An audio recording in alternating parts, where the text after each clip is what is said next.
विराज, कल हमें तुम्हारे ससुराल जाना है। तुम्हारे साले की शादी है। यह तो याद है ना तुम्हें? मॉम, अब इसकी क्या ज़रूरत है जब आपको पता है, लेकिन फिर भी जब तक रिश्ता है रिश्तेदारी निभानी पड़ेगी। वैसे भी न्योता उनकी तरफ से आया है, इसलिए जाना ही होगा।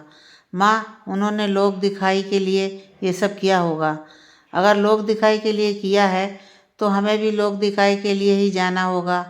तुम कल समय पर घर आ जाना, फिर मैं, तुम और तुम्हारे पापा तीनों ही चलेंगे। ठीक है, मैं आ जाऊँगा। अभिराज वहाँ से चला गया। अगले दिन शादी में। अच्छा, जमाई जी भी आए हैं?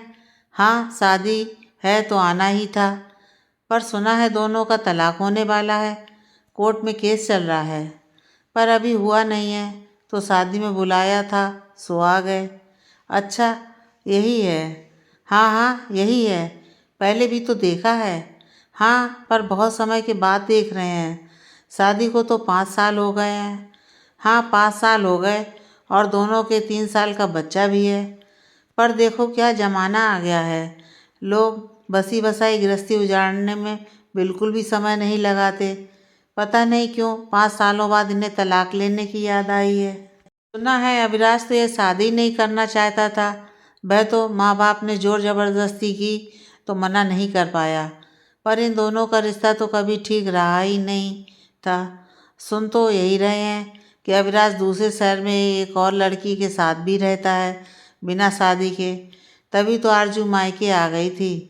पर इसमें आरजू की भी तो गलती है। क्या ज़रूरत थी मायके आने की? ऐसा तो होता ही रहता है। अब औरतें थोड़ी आदमियों के पीछे पीछे बाहर घूमेंगी, कहाँ जाता है क्या करता है सब थोड़ी मालूम होता है। मुझे तो आरजू भी कम नहीं लगती। अब मायके में बैठकर भी नौकरी करती है, रोज़ बाहर आना जाना, तरह तरह के लोगों से मिलना, ये सब गृहस्थी बसाने के ढंग तो नहीं है। वैसे भी ताली एक हाथ से नहीं बजती, यह बात तो सही है बहन। कुछ गलती तो आरजू की भी रही होगी। अरे कुछ क्या, मुझे तो बहुत बड़ी गलती नज़र आ रही है। अपना घर छोड़कर पराए घर में बैठी है और फिर कहती है अपनी खुद की कमाई से खाएगी, अपने बच्चे को पालेगी। बताओ, ऐसा भी कहीं होता है? होता तो क्यों नहीं, आजकल लड़कियां बराबर का काम करती हैं। बड़े शहरों की बात होगी, ये हमारा छोटा सा शहर, छोटा सा मोहल्ला, फिर इसमें उस हिसाब का परिवार भी तो होना चाहिए। मिडिल क्लास फैमिली में इस तरह पति से तलाक लेकर नौकरी करना लड़कियों को शोभा नहीं देता। इससे तो ज़माना और भी बिगड़ेगा। बच्चों को क्या शिक्षा देंगे, क्या सीखेंगे? यही सब कुछ कि पति पत्नी में थोड़ी सी अनबन हुई थी, घर छोड़कर आ जाओ, ऊपर से करो भी मन मर्जी। खैर, हमें क्या करना है, उनके घर की बात है, वह जाने। हाँ हाँ, हमें कौन सा फ़र्क पड़ता है जब उन्हें कोई फ़र्क नहीं पड़ता।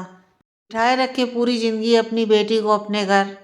ये सब विचार शादी में आई औरतों के थे, जो ना आरजू को अच्छे से जानती थी और ना विराज को, पर फिर भी ठीक ठाक टीका टिप्पणी कर चुकी थी। आरजू वह अपने भाई की शादी में व्यस्त थी, क्योंकि बारात जाने का समय हो गया था। लेकिन अभी ने उन औरतों की बातें सुन ली थी। वह अच्छे से सोच पा रहा था, शायद ही उसने उन औरतों को कभी देखा होगा। फिर भी कितना कुछ बोल दिया उन्होंने आरजू के बारे में, उसके बारे में, यहाँ तक कि आरजू के चरित्र पर भी दोषारोपण शुरू कर दिया। लोग उन्हें जानते ही कितना है। अभी की शादी उसकी मर्जी के विरुद्ध हुई थी। वह एक बड़े शहर में नौकरी करता था, उसे वहीं रहना था, तो लड़की भी अपने स्टैंडर्ड की चाहिए थी। आरजू एक छोटे शहर की मिडिल क्लास फैमिली की सीधी सादी सिंपल सी लड़की थी। विराज की अपने माँ बाप के आगे एक नहीं चली, शादी कर दी। लेकिन शादी के बाद भी सब कुछ उनके बीच ठीक नहीं था। अविराज की मानसिकता उसे आरजू को कभी समझने का मौका ही नहीं देती थी। वहीं आरजू शांत चुप रहने वाली लड़की थी। विरोध का प्रखर रूप तो उसे कभी आया ही नहीं था। जैसे तैसे 2 साल बीत गए, फिर एक बिटिया का जन्म हुआ। तब तक भी आरजू ने उम्मीद नहीं छोड़ी थी, शायद अविराज का व्यवहार उसके प्रति ठीक हो जाए, पर ऐसा न हुआ। बच्चे की जिम्मेदारियों ने अविराज को एकदम चिड़चिड़ा बना दिया। जो रूखापन आरजू के लिए था, वह अब कभी कभार जल्लाद के रूप में बच्चे पर भी निकल जाता। अभी पहले भी बहुत कम घर आया करता था, अब तो उसका घर आना दिन ब दिन कम होता जा रहा था। वह लिव इन में सोनम के साथ रह रहा था, सोनम जिससे वह शादी करना चाहता था। दूसरी तरफ सोनम भी अविराज पर शादी का दबाव बना रही थी, क्योंकि वह कब तक अपने परिवार को शादी के लिए टालती रहेगी। फिर एक दिन अविराज ने तलाक के कागजात तैयार करवा ही लिए। आरजू की कोई राय ना ली गई। रजामंदी तो दूर की बात है, घर वाले भी उन दोनों के मनमुटाव और झगड़े से परेशान हो चुके थे। सोनू ने भी ज़्यादा कुछ ना कहा। अब कोर्ट से महीने भर में तलाक भी मिल जाएगा। तो अभी को उन औरतों की बातों ने सोचने पर मजबूर कर दिया कि भले ही अभी इस शादी में खुश नहीं था, वह शादी करना ही नहीं चाहता था, पर आरजू की तो इसमें कोई गलती नहीं थी। यह तो वही था जो गाहे बगाए उस पर चिल्लाता था, लड़ने के बहाने ढूंढता था ताकि उसे इस समस्या से निजात मिले। लेकिन यहाँ तो पासा ही उलट गया।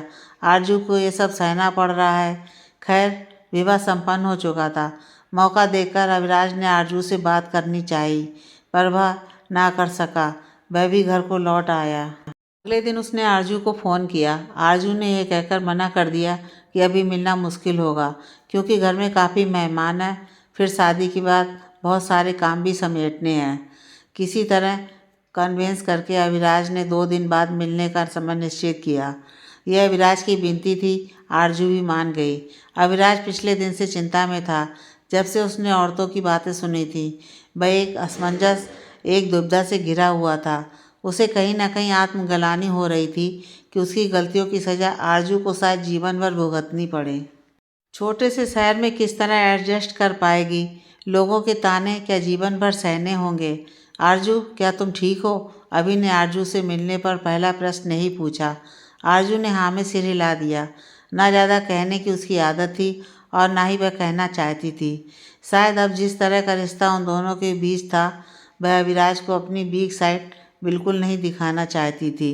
कुछ देर खामोशी के बाद आरजू ने पूछा, आपने मिलने के लिए क्यों बुलाया? आरजू, क्या तुम सच में ठीक हो? घर पर किसी प्रकार की कोई समस्या तो नहीं है? नहीं, वह मेरा घर है, वहाँ मुझे क्या समस्या होगी? नहीं, मेरा मतलब है कैसे चल रही है ज़िंदगी? ठीक है, जैसे पहली थी। और आपकी? मैं भी ठीक हूँ। बस शादी में आया था तो ज़्यादा समय मिल नहीं पाया था, तुमसे बात नहीं कर पाया था, इसलिए सोचा कि हालचाल जान लूँ। अर्जुन ने फिर से हाँ में सिर हिला दिया। हाँ, उसके गले से बस इतनी ही आवाज़ निकली, और कुछ नहीं। ठीक है, अभी डिवोर्स को शायद महीना भर लगेगा। मालूम है। तुम जॉब कहाँ कर रही हो? यहीं बस छोटी मोटी नौकरी है, इसी शहर में हूँ। चलो, पढ़ाई काम आई तो सही। पढ़ाई ही तो है जो जीवन में काम आई है, वरना इंसानों से तो मैंने उम्मीद ही छोड़ दी है। यह एक कटाक्ष था जो अविराज भी समझ गया था, पर वह पहले ही आत्मग्लानि के भाव से ग्रसित था तो ज़्यादा कुछ कह ना पाया। आपको और कुछ कहना था या मैं चलूँ? नहीं, बस एक बार तुमसे मिलकर तुम्हारे हालचाल जानना चाहता था। तुम ठीक हो? मैं खुश हूँ। ठीक है, फिर मैं चलती हूँ। आरजू चली गई। अभी भी घर को लौट आया। अविराज उस शहर वापस जा चुका था जहाँ वह जॉब करता था। वहाँ सोनम उसका इंतज़ार कर रही थी। दोनों काफ़ी वक्त से एक दूसरे को जानते थे और साथ में ही काम करते थे, लेकिन जो अभी आया था वह अभी नहीं रहा जैसा पहले था। उसके मन की कशमकश उसके चेहरे, उसके व्यवहार में दिखने लगी थी। कुछ तो बदला बदला था जो सोनम भी देख पा रही थी। उसने एक दो बार पूछा भी कि कोई परेशानी तो नहीं है, पर अभी ने टाल दिया। सोनम ये समझती थी कि कोर्ट में डिवोर्स केस चल रहा है तो उसका दबाव कहीं ना कहीं अविराज पर होगा। फिर वह घर से आया है तो मम्मी पापा, उनसे भी कुछ कहा सुनी हुई होगी, उनका भी दबाव रहा होगा। लोगों से मिला है तो कुछ उल्टा सीधा सुनने को मिला होगा। भाई यही सोचकर खुश थी कि डिवोर्स के बाद उसकी और अविराज की शादी हो जाएगी। घर वाले भी अब इस बात को मान चुके हैं तो उनकी शादी में कोई रुकावट नहीं डालेंगे। वहीं अविराज के दुख की तह तक कोई नहीं जा पा रहा था। अविराज खुद भी नहीं समझ पा रहा था कि वह इतना परेशान क्यों है। उसे क्यों बुरा लग रहा है आरजू को छोड़ना, जबकि इन 5 सालों में वह इस रिश्ते को कभी स्वीकार नहीं कर पाया। तो अब ये उलझन कैसी? इन सब बातों से दूर आरजू अपने और अपने बच्चे के भविष्य पर ध्यान देना चाहती थी। पड़ोसियों की और घर वालों की आए दिन व्यंग्यपूर्ण बातें वह सुनती थी, इसलिए वह इस माहौल से दूर रहना चाहती थी। उसने बीकॉम कर रखा था, फिर एमकॉम शादी के बाद किया था, लेकिन वह खुश थी कि कम से कम शादी के बाद उसने अपनी पढ़ाई नहीं छोड़ी और ना ही अविराज ने उससे कुछ कहा। अविराज को फर्क ही कहाँ पड़ता था। वह आरजू से एक तरह की दूरी बनाए हुए था जो उसके रूखे तीखे व्यवहार में हमेशा ही झलकती थी। आरजू ने जॉब के लिए बड़े और कई दूसरे शहरों में अप्लाई कर रखा था। वह चाहती थी कि वह इस माहौल से दूर रहकर अपना जीवन शांति से बिताए। कम से कम तानों से तो निजात मिलेगी। इसलिए उसने एक साथ कई जगह जॉब के लिए फॉर्म अप्लाई किए हुए थे। अविराज के साथ दूसरे शहर में अकेले रहते रहते अब उसे बाहर की दुनिया से कोई डर नहीं था। अविराज का घर आना जाना ही कितना था। वह पहले भी तो अकेली ही रहती थी, तो अब क्या दिक्कत होगी। लेकिन जब तक उसे जॉब नहीं मिल जाती वह इसी शहर में मायके में रहकर एक छोटी सी नौकरी कर रही थी, ताकि वह इन चीज़ों की हैबिचुअल हो सके कि उसे भविष्य में कोई समस्या न आए। घर से बाहर निकलना, एक टाइम टेबल सेट करना, घर काम तथा बच्चे को एक साथ संभाल सके। वहाँ तो उसके साथ रहने वाला कोई नहीं होगा, तो सब कुछ अकेले ही करना है। इसलिए उसे मानसिक तौर पर खुद को सक्षम बनाना होगा। भावनात्मक परिपक्वता लानी होगी ताकि बिना किसी सहारे अपना जीवन जी सके। आज की तरह वह किसी और के घर की उम्मीद न करे और इंसानों की मोहताज न रहे। कोई उसे फिर से बीच राह में इस तरह न छोड़कर चला जाए। वह क्या सोच रही थी, क्या कर रही थी, इस बात की जानकारी उसने किसी को नहीं दी थी। यहाँ तक कि घर पर भी किसी को भनक तक नहीं लगने दी। शायद आगे का पूरा जीवन वह अपने निर्णय पर ही जीना चाहती थी, अपने दम पर, अपनी काबिलियत के बलबूते पर। अर्जुन ने कभी नहीं सोचा था कि उसे कभी अपनी बसी बसाई घर गृहस्थी छोड़कर इस तरह एक कामकाजी महिला बनना होगा। पर जो किस्मत में लिखा हो वह कैसे न कैसे संभव हो ही जाता है। आरजू भी अपनी किस्मत को अपनी नियति मानकर भविष्य पर ध्यान केंद्रित करना चाहती थी। आखिर उसके ऊपर एक बच्चे की जिम्मेदारी थी। वह टूट नहीं सकती थी, कमज़ोर नहीं हो सकती थी। अपनी भावनाओं, जज्बातों पर उसको नियंत्रण रखना होगा, तभी वह आगे बढ़ सकती है। यह आरजू के लिए परीक्षा की घड़ी थी और ज़िंदगी में इस तरह के इम्तिहान अक्सर आते रहते हैं। कुछ समय रहते हम भाप सकते हैं, कुछ बिन बताए आते हैं। जैसे जैसे समय बीत रहा था, कोर्ट में डिवोर्स केस की तारीख नज़दीक आ रही थी, वैसे वैसे अविराज की उलझन बढ़ती जा रही थी।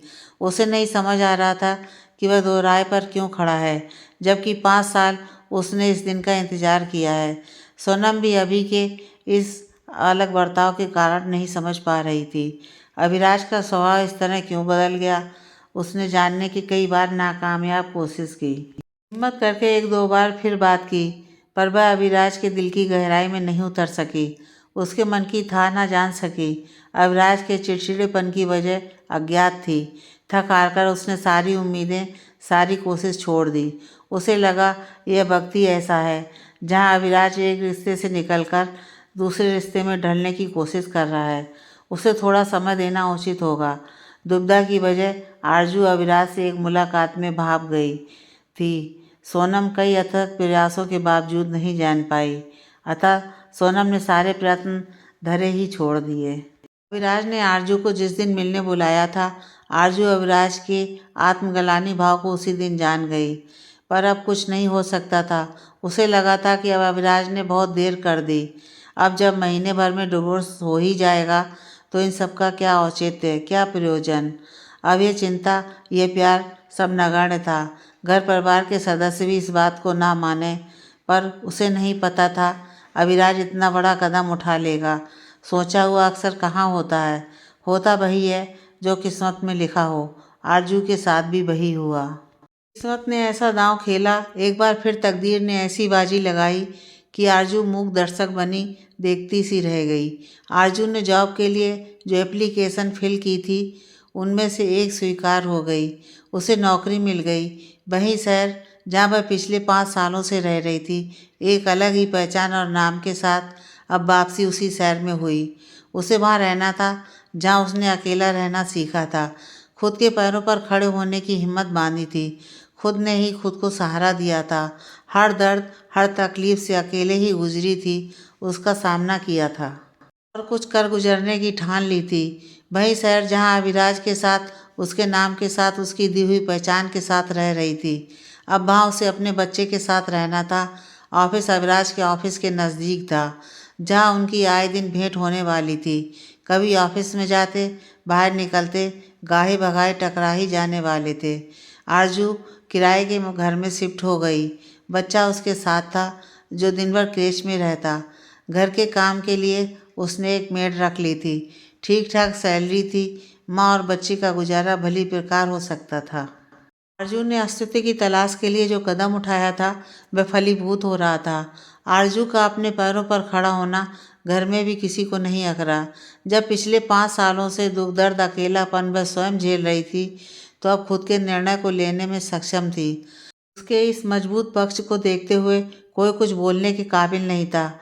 इस मुश्किल वक्त में आरजू ने जिस तरह खुद को संभाला था, वह काबिले तारीफ था। शायद पिछले 5 सालों के संघर्ष ने ही उसे मजबूत बना दिया था। संघर्ष जो आए दिन उसके मन, मस्तिष्क और विचारों के टकराव से होता था। हालांकि उसके लिए यह वक्त आसान नहीं था, पर वह सारे द्वंद्व को दरकिनार रखते हुए खुद को काम करने और बच्चे की परवरिश में व्यस्त रखने में जरा भी ना घबराई। दूसरी तरफ अभिराज था, जो द्वंद्वात्मक स्थिति में फंसता ही जा रहा था। उसने वकील से कहकर तलाक की तारीख थोड़ी आगे की ले ली। समाज में तलाक होना इतना आसान और सहज भी नहीं है। कोर्ट भी दंपति को मौका देता है कि वह अपने रिश्ते को सुधार सके, नया जीवन शुरू कर सके, उसी रिश्ते में रहकर रिश्ते को मजबूत बना सके, उसमें प्यार भर सके, मान सम्मान आदर जो शायद अब तक नहीं था, वह दे सके। आखिर अदालत के दरवाजे तक पहुंचने की कोई तो वजह रहती ही है। जो भी कमी अब तक रिश्ते में थी, वह पूरी की जा सके। अविराज के इस कदम से घर पर सभी खुश थे। वहीं सोनम का बुरा हाल था। उसे अब अपना रिश्ता टूटता हुआ सा लग रहा था। पता नहीं क्यों उसे इस बात का एहसास हो गया था कि शायद उसका रिश्ता अविराज के साथ पहले जैसा बिल्कुल भी ना हो पाए।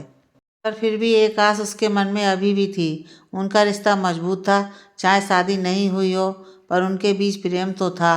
कुछ रिश्ते बिना नाम के भी होते हैं, पर जो प्यार, जो एहसास उनमें होता है, वह नामवर रिश्तों में हो ऐसा ज़रूरी नहीं।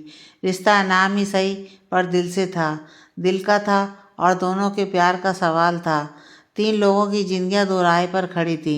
एक फैसला उन तीनों की जिंदगी को नया मोड़ देता। आरजू अभी तक इन बातों से अनजान थी। उसे लगा शायद किसी कारणवश अविराज ने तलाक को डिले करवाया है। वह इन बातों से परे अपनी नई दुनिया में सामंजस्य बिठाने का प्रयत्न कर रही थी। चिर परिचित लोगों और जाने पहचाने रास्तों को छोड़कर अनजाने शख्स से मिलना और अनजानी राह पर चलना कठिन होता है। पर यह जिंदगी है जो रंग दिखाती है, हमें देखने ही पड़ते हैं। इनसे मुंह नहीं मोड़ा जाता है। या तो टूट कर बिखर जाओ या फिर हिम्मत करके निखर जाओ। यह पूरी तरह इंसान की मानसिकता पर निर्भर करता है कि वह परिस्थितियों से किस प्रकार निपट सकता है। विराज को इस तरह द्वंद्व में देखकर सोनम की परेशानी बढ़ती ही जा रही थी। उसे इस असमंजस की स्थिति में फंसा हुआ देखकर वह खुद ही सोच विचार में डूब गई थी। उसे कुछ समझ नहीं आ रहा था। उनके रिश्ते में एक बहुत ही महीन सी रेखा थी, जो उसे मिटती हुई सी दिख रही थी। वहीं अविराज की माँ ने अभी से बात करनी चाहिए। इस बार जब वह घर गया तो माँ पापा ने तलाक के बारे में पूछा। क्या सब ठीक है अविराज?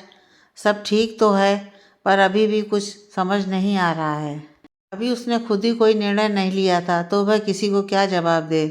पर फिर भी उसने साहस बटोर कर कुछ भावनाएं जो उसके भीतर थीं, उसे अपने माँ पापा के समक्ष रखा। उसे भी अब तलाक लेना इतना आसान नहीं लग रहा था। माँ पापा तो चाहते ही नहीं थे कि तलाक हो, तो उन्होंने कहा कि वे आरजू से बात करेंगे। अभी एक बार मुझे खुद बात करने दीजिए, फिर आप बात करना। अभी तो आरजू इस स्थिति से पूरी तरह अनजान है। ऐसे ही आप अचानक उससे बात करेंगे तो उसके लिए भरोसा करना मुश्किल होगा। अविराज ने यह सब कह तो दिया था, पर उसे सोनम की भी चिंता थी। वह पिछले 5 सालों से उसका इंतजार कर रही थी। दोनों एक साथ रह रहे थे। भले ही शादी आरजू के साथ हुई थी, पर अविराज ने अपनी गृहस्थी सोनम के साथ बसा रखी थी। उसे क्या जवाब देगा? उसे कैसे समझाएगा? पूरी स्थिति से कैसे अवगत कराएगा? इस कशमकश उलझन को क्या वह समझ पाएगी? क्या अविराज की गलतियां माफ़ कर पाएगी? यह सही है कि अविराज शादीशुदा है। यह जानते हुए भी सोनम अविराज के साथ रिलेशन में थी। पर दोनों ने बात पहले ही साफ कर ली थी कि अविराज कभी न कभी आरजू को तलाक देकर सोनम से विवाह करेगा। तो फिर सोनम की इसमें एक तरफा गलती तो नहीं कही जा सकती थी। जब अविराज ही शादी में खुश नहीं था तो सोनम पर घर तोड़ने का इल्ज़ाम लगाना वाजिब नहीं है। वह तो केवल अविराज के शब्दों और बातों को सच मानकर उसके साथ रह रही थी। और रही बात शादी की, तो ये बात अविराज भी अच्छी तरह जानता था कि एक न एक दिन उसे सोनम से शादी करनी है। पर अब वह क्या उत्तर दे? क्या इतना आसान होगा उसके लिए कहना कि अब वह आरजू को तलाक नहीं देना चाहता? कैसे समझाएगा सोनम को? अचानक से ये सब क्या हुआ कि उसने आरजू को तलाक न देने का निर्णय ले लिया? ऐसा तो कौन सा हृदय परिवर्तन हो गया कि उसने यह फैसला ले लिया? लेकिन जो भी था, अब वह दोहरी जिंदगी नहीं जी सकता था। पिछले 5 सालों से वह दो नावों पर सवार होकर चल रहा था। अब तो उसे अपनी जिंदगी को एक किनारे पर लाना ही था। बात एक तरफ करनी ही थी। रही बात हृदय परिवर्तन की, तो यह एक दिन की ध्यान में रख कर लिया गया निर्णय नहीं था। अविराज को भी पिछले 5 सालों में आरजू की आदत हो गई थी। अपने बच्चे से लगाव हो गया था, जिसे वह अब तक नहीं समझ पाया था। जब तक उसने इस पर विचार विमर्श नहीं किया, अविराज के साले की शादी में औरतों की कही हुई बातों ने उसे सोचने पर मजबूर किया, आत्ममंथन का अवसर दिया। उसका वह आरजू का पिछले 5 सालों का सफ़र एक साथ उसके जहन में उभर आया। उसने वह सारे पल याद किए जब जब वह दोनों साथ थे। आरजू की वफादारी, प्यार, विश्वास, लगाव और निश्चल प्रेम, जो गुण आरजू में मौजूद थे, जो एक पत्नी में होने चाहिए दाम्पत्य जीवन को सुखी बनाने के लिए। पर बदकिस्मती से अविराज में ये गुण नहीं थे, या यूँ कहें कि यह सब सोनम के लिए था। बस अविराज ही न जाने किस मोह माया में फंसा हुआ था कि उसे पहले कुछ ना दिखा। कहते हैं ना, रोशनी चारों ओर बिखरी रहती है। ये इंसान ही होता है जो आंखें बंद कर लेता है और कहता है कि कितना अंधेरा है। वही अविराज के साथ था। उसने अपनी आंखों के साथ साथ मन की आंखें भी बंद कर ली थी, जो उसे आरजू का समर्पण और प्रेम नहीं दिखता था। इंसान को सबक सिखाने के लिए एक क्षण काफ़ी होता है। अविराज भी उस दौरान से गुजर रहा था जब वह सब कुछ ठीक करना चाहता था। इतने सालों की अनिश्चितता ने उसे थका दिया था। अब वह अपने वैवाहिक जीवन में स्थिरता लाना चाहता था। यही सोचते सोचते उसे नींद आ गई। वापस जब वह काम पर लौटा तो सोनम ने फिर स्थिति का हाल लेना चाहा। अविराज अभी कुछ भी कहने से बच रहा था। आज वह सोनम के साथ न जाकर अपने उस घर में गया जहाँ वह आरजू के साथ रहा करता था। उस घर के हर कोने से आरजू की यादें जुड़ी हुई थी। वह कभी आरजू को वहाँ हमेशा देखा करता था, जो उसका बेसब्री से इंतजार किया करती थी। पर आज वह सिर्फ उसकी यादों में थी, उसके ख्यालों में थी। आज अविराज आरजू के लिए बेकरार था। अविराज के लिए संकट की घड़ी थी जिससे उसे गुजरना ही था, उसका सामना करना था और एक सटीक निर्णय लेना था, क्योंकि संकट को अनदेखा करने से वह टलता नहीं है। उसने हिम्मत करके आरजू से अगले दिन बात करने की सोची। वह उस घर में बसी हुई आरजू की यादों को महसूस करते हुए ही सो गया। व्यक्ति कई बार लोगों की बातों में और परिस्थितियों में इस प्रकार उलझ जाता है, वह अपने मन की आवाज़ नहीं सुन पाता कि वह क्या चाहता है, उसकी खुशियाँ कहाँ हैं। उसे बाहर का शोर सुनाई देता है जिसमें दिल की चाहत कहीं दबकर रह जाती है। वह उसे ही अपनी भावनाएं और चाहत समझकर करने को तैयार हो जाता है। अगले दिन जैसे ही ऑफिस का टाइम ओवर हुआ, अविराज ने सोनम को घर जाने को कह दिया। सोनम, मुझे थोड़ा काम है, तुम घर जाओ, मैं थोड़ी देर में आता हूँ। सोनम बिना कुछ कहे चुपचाप वहाँ से अकेली ही निकल गई। अविराज के बदले व्यवहार से सोनम थोड़ा बहुत परेशान तो रहती थी, पर उसके दिल का हाल भी समझती थी। तलाक लेना जितना आसान होता है, तलाक की प्रक्रिया से गुजरना उतना ही कठिन होता है। भारतीय समाज में भले ही तलाक आजकल आम होने लगे हैं, लेकिन फिर भी सामाजिक पारिवारिक दबाव झेलना ही पड़ता है। यह सब सोनम अच्छी तरह से समझती थी। भले ही वह एक बड़े शहर में घर से दूर रहती थी, पर वह भी आखिर मिडिल क्लास फैमिली से बिलोंग करती थी और उसकी मेंटालिटी को अच्छी तरह समझती थी। इसलिए उसने भी अविराज को थोड़ा वक्त देने का सोचा। इधर जैसे ही आरजू ऑफिस से बाहर आई, जो अविराज की ऑफिस से अगल बगल ही था, आरजू अविराज को वहाँ खड़े देखकर वहाँ से निकलना चाहती थी, पर अविराज ने आरजू का रास्ता रोककर कहा, मुझे तुमसे कुछ ज़रूरी बात करनी है। आरजू थोड़ा चौंक सी गई, फिर साहस बटोर कर कहा, कहिए। नहीं, चलो कहीं और चलते हैं। आरजू, नहीं, मेरे पास वक्त नहीं है। आज अरमान को घर छोड़कर आई हूँ आया के पास। मुझे निकलना होगा। ठीक है, फिर घर ही चलते हैं। आरजू थोड़ा नर्वस फील कर रही थी, पर फिर भी उसने ज़्यादा कुछ नहीं कहा। सिर हिलाते हुए गर्दन झुका ली। शायद अविराज के सामने होने से जिन एहसासों से वह गुजर रही थी, उन्हें अविराज के सामने नहीं लाना चाहती थी। वह नहीं चाहती थी कि अविराज उसके भीतर झाँके। अविराज गाड़ी की ओर बढ़ गया। आरजू भी गाड़ी में बैठ गई। वे दोनों घर के लिए निकल गए। गाड़ी में सन्नाटा पसरा हुआ था। एक अलग ही तरह की शांति और खामोशी छाई हुई थी। ना आरजू कुछ बोल रही थी, ना अविराज के कुछ कहने की हिम्मत हो रही थी। जैसे कि उसने पिछली रात ही निश्चित किया था कि आज वह हर हाल में आरजू से बात करेगा। तो उसने बात पर जोर देते हुए कहा, आरजू, मुझे हमारे डिवोर्स के बारे में कुछ बात करनी है। आरजू, हाँ कहिए। आरजू को धक्का सा लगा, पर फिर भी उसने खुद के जज्बातों को दबाए रखा। आरजू, मैं सोच रहा था, मेरा मतलब मैं चाहता हूँ। आरजू, मैं डिवोर्स केस वापस लेना चाहता हूँ। आरजू को एक और झटका सा लगा। लेकिन क्यों? इतने साल इंतजार करने के बाद भी अविराज का दिल नहीं पिघला था। तो आज आरजू का अविराज से ये प्रश्न करना, लेकिन क्यों, कोई अचरज की बात नहीं थी। पिछले 5 सालों में जब अविराज अपने फैसले से पीछे नहीं हटा, तो इतने दिनों में अचानक क्या हो गया कि वह डिवोर्स केस वापस लेना चाहता है। इसलिए ये प्रश्न, क्यों? इस क्यों का जवाब आरजू को मिलना ही चाहिए था, पर शायद अविराज के पास इसका उत्तर नहीं था। भी उसने अपने दिल के जज्बातों, भावनाओं, आत्मग्लानि व पश्चाताप को शब्दों में बांधते हुए कहा, आरजू, आई एम सॉरी। मैं अपनी सारी गलतियों के लिए तुमसे माफ़ी मांगता हूँ। मैं जानता हूँ कि 5 साल तुमने बहुत मुश्किल से काटे हैं। मेरे रूखे व्यवहार और उस रवैये से तुम्हें परेशान हो गई थी। इसलिए तुमने भी मुझे तलाक केस फाइल करने से नहीं रोका।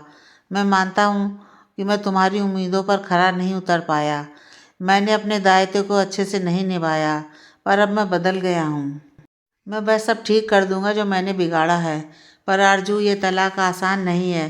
तुमसे अलग रहकर मैं ये जान गया हूँ कि मेरी खुशियाँ तुम्हारे साथ है, हमारे बच्चे के साथ है। क्या तुम एक मौका नहीं दे सकती? और फिर मेरे तुम्हारे घर वाले भी तो यही चाहते हैं।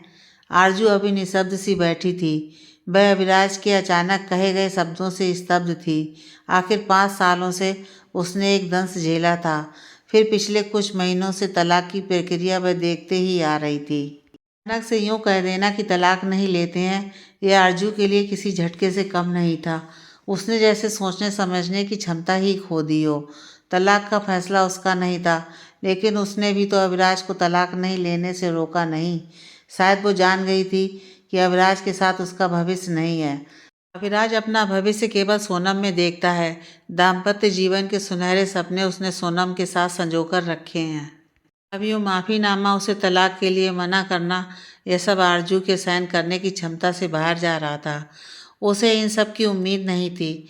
अब वह थक चुकी थी। तलाक होना ही है तो आज अचानक पलट जाना उसकी सोच से परे था।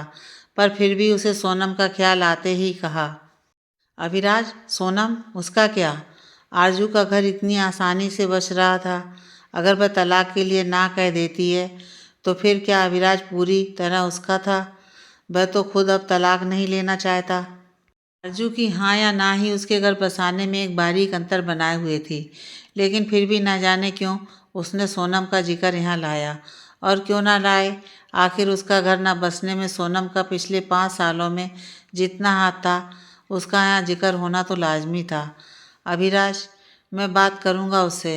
घर पर माँ पापा से बात कर चुका हूँ। उन्होंने कहा था कि वह तुमसे बात करेंगे, पर मैंने मना किया।